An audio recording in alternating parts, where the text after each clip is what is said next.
ఈ బాబు వచ్చి మాకు మా శివయ్య గారి దొడ్లో ప్రార్థన పెట్టిన కాడి నుంచి నా చెల్లెల జీవితంలో, నా జీవితంలో, నా చిన్న చెల్లెల జీవితంలో జరిగిన కార్యాలు, దేవుని నామాన్ని మనం గణపరిస్తే మనల్ని దేవుడే గణపరుస్తాడు.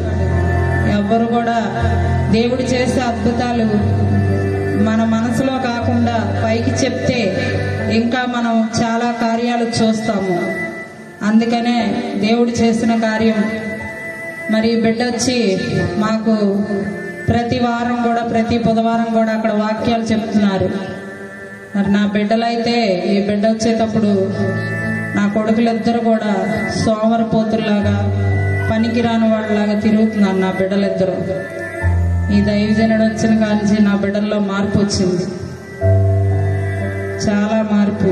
అంటే దేవుడు ఈ బిడ్డలో ఉండి ఈ బిడ్డ చేస్తున్న ప్రార్థన ఆలకిస్తున్నాడు.